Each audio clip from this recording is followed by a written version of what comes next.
The storm had left nothing but destruction in its wake. The small fishing village of San Miguel, located on the eastern coast of the Philippines, had been devastated by Typhoon Haiyan. Houses were reduced to piles of splintered wood, possessions scattered across beaches, and most importantly for the local economy, nearly every fishing boat had been destroyed. In a community where the sea provided the only sustainable livelihood, the loss of boats meant the loss of everything. The morning sun illuminated the destruction as Ernesto Villalobos, a 62-year-old fisherman with weathered skin and calloused hands, stood ankle-deep in the receding tide, staring at the horizon. For 45 years, he had awakened before dawn to sail his modest boat into deeper waters, returning with catches that had sustained his family across generations. Now the boat that his father had helped him build, the vessel that had been the cornerstone of his identity, was gone, claimed by the merciless storm. Around him, other fishermen from the village moved like ghosts among the debris, their eyes hollow with the same devastating realization. Without boats, they were no longer fishermen. Without fishing, their families would not eat. The government had promised aid, but in such remote coastal communities, promises often dissolved like salt in the vast ocean that had always been both provider and occasional destroyer. Ernesto's son Miguel, a young man of 28 with his father's determined eyes but a gentler set to his shoulders, approached with 2 cups of weak coffee.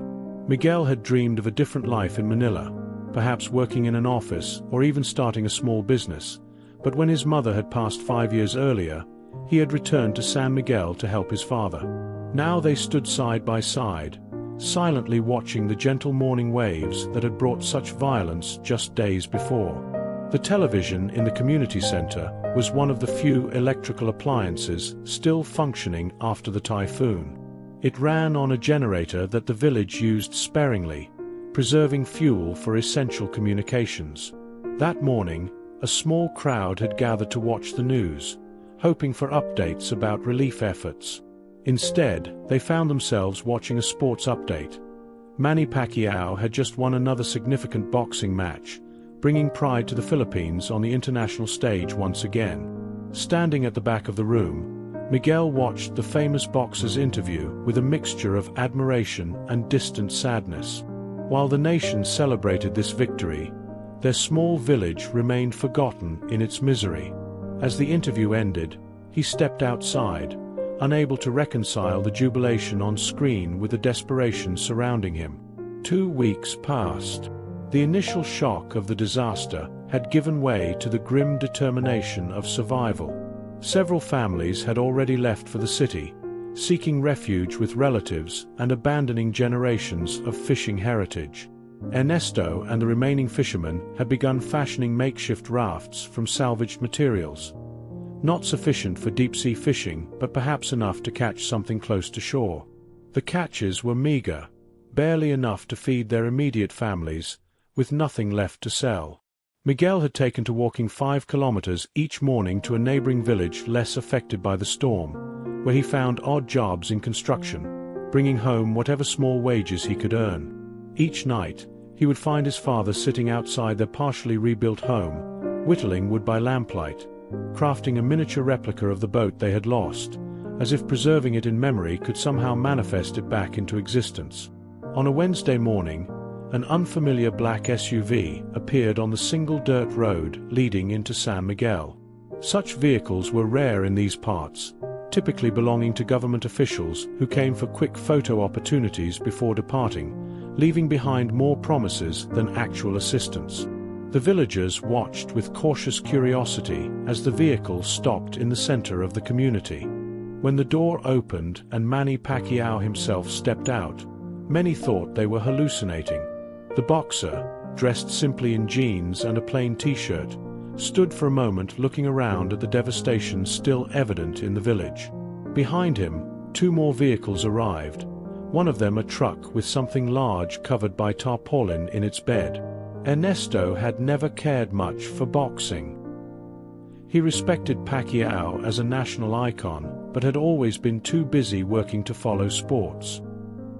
He watched from a distance as people began to gather around the famous visitor, whispering in disbelief. Miguel, returning early from his work in the neighboring village, rushed to his father's side, equally stunned by the unexpected appearance. What happened next would be recounted in the village for generations to come. Without fanfare or cameras, unlike the government officials before him, Pacquiao walked among the people, shaking hands, asking questions, listening to their stories with genuine interest. He spoke not with the polished eloquence of a celebrity, but with the straightforward sincerity of someone who understood hardship intimately. He reached Ernesto and Miguel, standing slightly apart from the crowd. The famous boxer extended his hand first to the elder fisherman, showing a deference to age and experience that wasn't lost on Ernesto. His handshake was firm but respectful, his eyes meeting the older man's without pretense. Pacquiao asked about their situation, their livelihood, and their losses.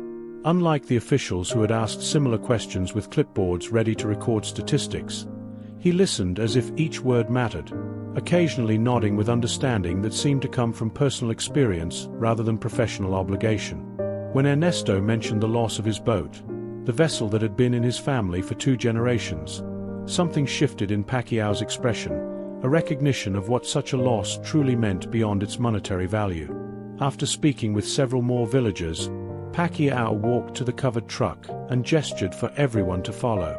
With a nod to his assistants, the tarpaulin was removed, revealing a brand new fishing boat, larger and more modern than anything that had previously belonged to the village. Beside it was a new motor, fishing nets, and equipment. The boxer explained that this was not a photo opportunity, not a single act of charity to be applauded and forgotten. He had been following the news of areas affected by the typhoon, particularly the small fishing communities that were receiving less attention. San Miguel was the first stop, but not the last. The boat before them was for the entire community to share until more could be provided. Additionally, he had arranged for building materials to be delivered for proper reconstruction of homes and the community center. The village leader stepped forward, overwhelmed by the gesture, attempting to express gratitude on behalf of everyone. But Pacquiao gently raised his hand, shaking his head. He hadn't come for thanks. With humility, he shared memories of his own childhood in General Santos City, about hunger and poverty, about his mother working impossible hours to feed her children. For him, success meant nothing if not used to lift others when they had fallen. As the initial shock subsided, practical matters were discussed. The boat would need a captain, someone experienced to oversee its use for the benefit of all. Without discussion or vote, eyes turned to Ernesto, the most experienced fisherman in the village. The older man stood straighter under the sudden attention, his weathered face registering surprise before settling into a solemn acknowledgement of responsibility. When the time came for Pacquiao to leave, he did something unexpected. Instead of simply departing with handshakes and well wishes, he asked to see the shore where the boats had been moored before the typhoon. Ernesto and Miguel led him to the small bay where broken pieces of wood still washed up occasionally, remnants of the village's lost fleet. Standing at the water's edge, Pacquiao listened as Ernesto spoke of the sea, not with bitterness for what it had taken, but with a deep respect of someone who had built a life in partnership with its rhythms and mysteries. The famous boxer removed his shoes, stepping into the shallow water alongside the fisherman, asking questions about tides and fish migrations that revealed a genuine interest beyond the immediate act of charity. As the sun began to set, casting long golden reflections across the water, Pacquiao prepared to leave. He had spent hours in the village, far longer than any visiting official had ever stayed. No media had been alerted, no cameras had captured his visit save for the simple phones of a few villagers. He had come not as a celebrity, but as a fellow Filipino who had the means to help and chose to do so without seeking recognition. Before entering his vehicle, he paused beside Ernesto, who had been quietly observing the community's excitement around the new boat. The older man had not joined in, maintaining a dignified reserve that came from decades of facing both bounty and calamity with the same steady resolve. Pacquiao noticed the small wooden carving in Ernesto's hand, the miniature replica of his lost boat. The boxer expressed admiration for the artistic work, noting that Ernesto had the talent of an artist beyond his skills as a fisherman.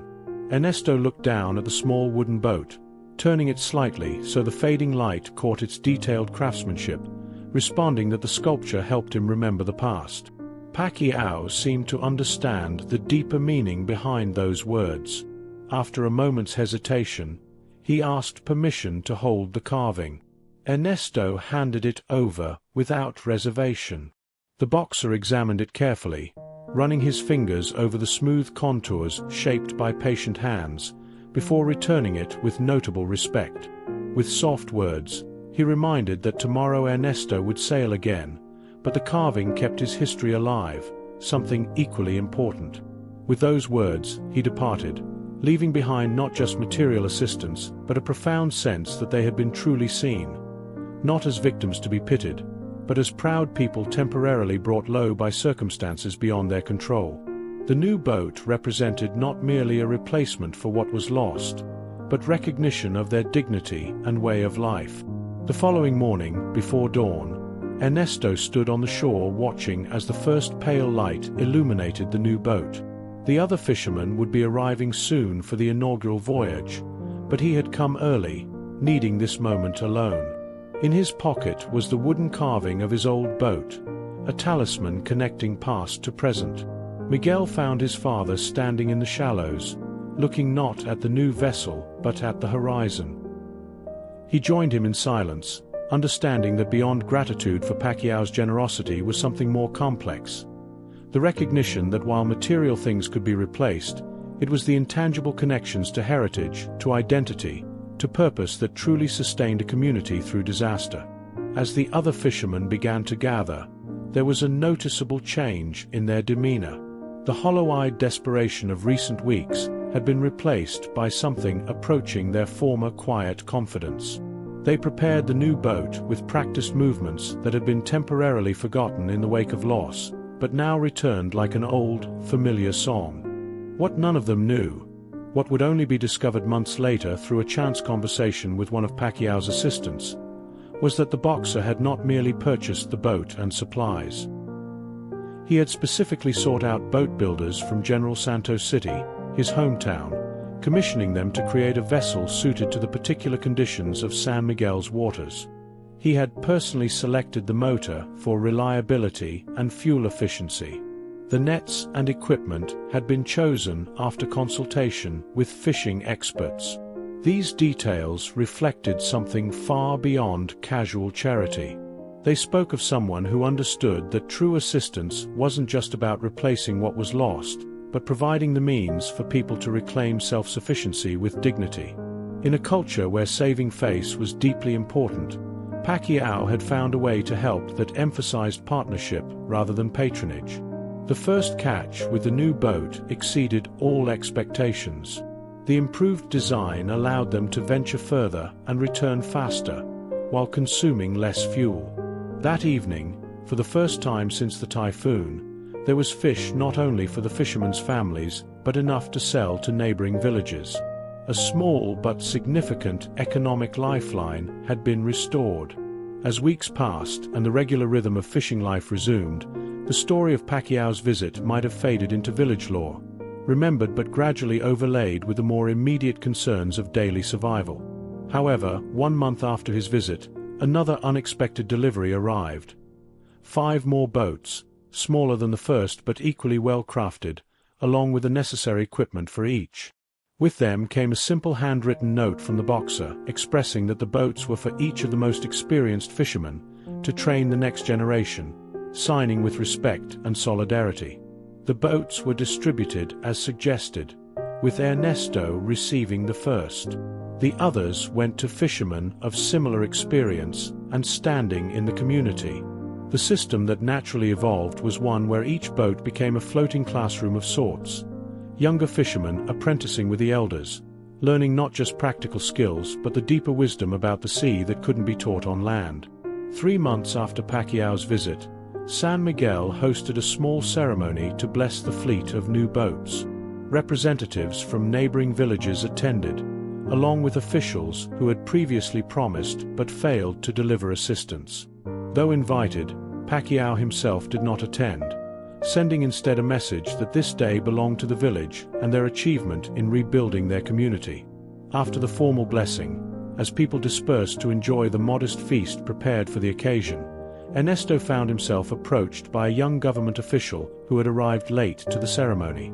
The young official commented on their fortune in receiving such generous help from a celebrity, looking toward the boats. Ernesto considered the young man for a moment before responding. With a serene expression, he explained that the boats were important, but not the most valuable thing Pacquiao had given them. Facing the official's confused expression, Ernesto explained with a single word: dignity. His deep eyes reflected decades of wisdom as he elaborated that Pacquiao had seen them not as victims to be pitied, but as people who needed tools to help themselves, something rare in this world. The official remained silent before the depth of that simple response, but the conversation was overheard by a visiting journalist who had come to document the recovery of typhoon-affected communities. Intrigued by Ernesto's words, she requested an interview about the village's experience.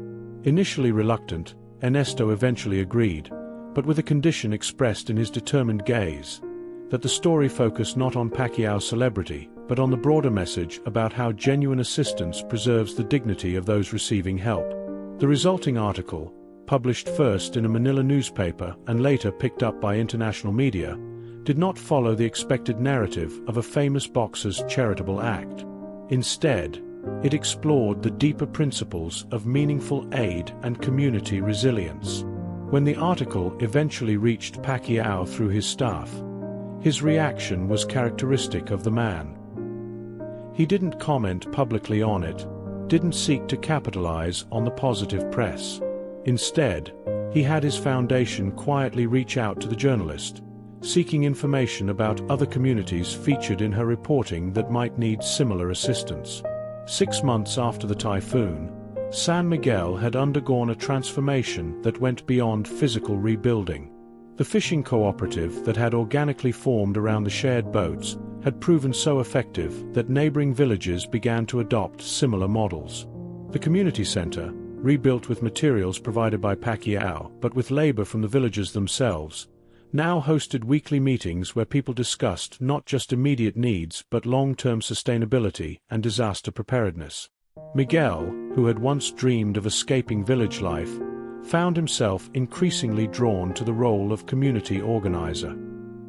His experience working in construction during the weeks after the typhoon, combined with his natural affinity for bringing people together, made him a natural bridge between the traditional knowledge of fishermen like his father and newer approaches to village development.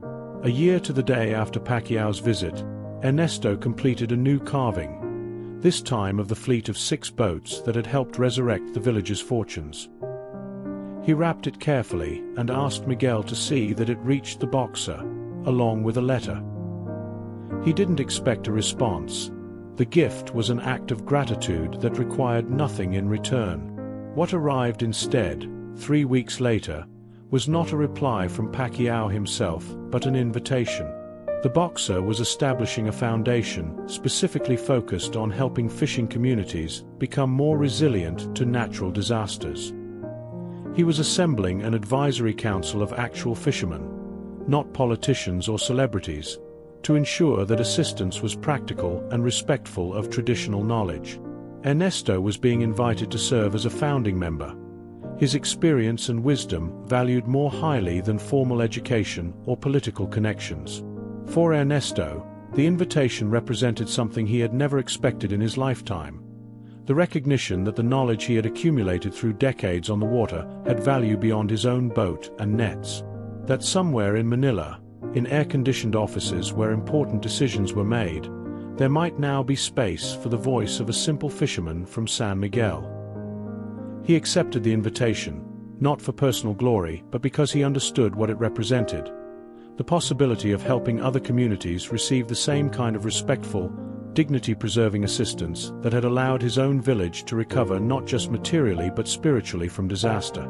The legacy of that unexpected visit continued to ripple outward, touching lives in ways that transcended the initial act of generosity. It wasn't just about boats, though the boats had mattered enormously. It was about being seen, truly seen, by someone who could have simply written a check or posed for cameras, but chose instead to listen, to understand, and to help in ways that preserved the most valuable thing people can retain in the face of devastating loss: their sense of self-worth and purpose. Years later, when asked about the turning point in San Miguel's recovery, Ernesto would always point to that moment when Pacquiao had stood in the water beside him, asking questions and listening attentively. His aged eyes would sparkle as he recalled how many important people stay dry on the shore, but Pacquiao chose to wet his feet in their reality. That was when he knew his help was different. And in that observation lay a profound truth that extended far beyond one village, one boxer, or one act of generosity. That true compassion begins not with giving but with the willingness to step into another's world, to feel the same water against your skin, and to recognize in their struggles echoes of your own journey. It is this recognition of shared humanity, more than any material assistance, that allows people to rebuild not just homes and livelihoods, but the sense of dignity that makes life worth living, even after losing everything to the storm. If you like this kind of story, leave your like and subscribe to the channel so you don't miss out on the next videos.